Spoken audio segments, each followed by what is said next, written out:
కర్ణాటక గిరిజాపూర్ ప్రాజెక్టుపై పోరుకు రెడీ అయ్యారు పాలమూరు నేతలు.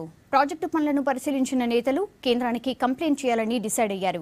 కృష్ణా నదిపై ప్రాజెక్టు నిర్మించడం వల్ల పాలమూరుకి అన్యాయం జరుగుతుందంటున్నారు నేతలు.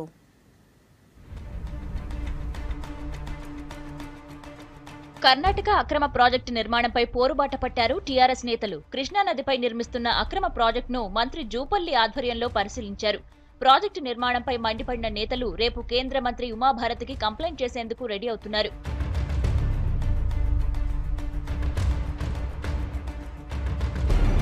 కర్ణాటకలోని రాయచూర్ జిల్లా గిరిజాపూర్ దగ్గర 194 గేట్లతో బ్యారేజ్ నిర్మిస్తోంది అక్కడి సర్కార్.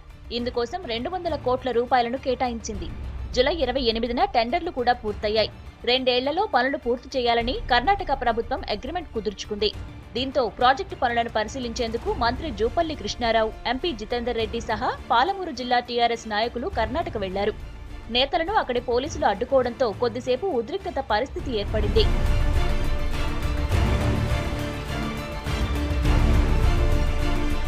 పరిస్థితి సీరియస్ గా మారుతుండటంతో రాయచూర్ ఎమ్మెల్యే శివరాజ్ పాటిల్ టీఆర్ఎస్ నేతలతో చర్చలు జరిపారు. ప్రాజెక్టు సందర్శనకు మంత్రి జూపల్లి, జితేందర్ రెడ్డితో పాటు ఎమ్మెల్సీ జగదీశ్వర్ రెడ్డి, జిల్లా అధ్యక్షుడు శివకుమార్ కు మాత్రమే పర్మిషన్ ఇచ్చారు. దీంతో కర్ణాటక ప్రభుత్వ వాహనంలో ప్రాజెక్టును సందర్శించారు నేతలు.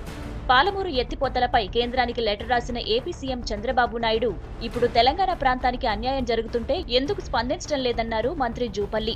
ప్రాజెక్టు నిర్మాణం పూర్తయితే పాలమూరు జిల్లాకు జరిగే అన్యాయాన్ని మంత్రికి వివరిస్తామన్నారు నేతలు. గిరిజాపురము ఇప్పుడే స్టార్ట్ అయింది, కానీ దానికంటే ముందు గూగుల్ కంటే ముందు భీమనగరం అనే దగ్గర ప్రతి 10 కిలోమీటర్లకు ఒక దగ్గర వీళ్ళందరి రోడ్ ఓవర్ బ్రిడ్జెస్ అని చెప్పి కట్టేసి నీళ్ళని ఎక్కడికి అక్కడ ఆపేస్తుంటే మహబూబ్ నగర్ ప్రజలు కానీ తెలంగాణ ప్రజలకు కానీ ఎంతో అన్యాయం జరుగుతుందని చెప్పి మేమందరం ఇవాళ ఈ గేట్స్ చూడటానికి రావడం జరిగింది.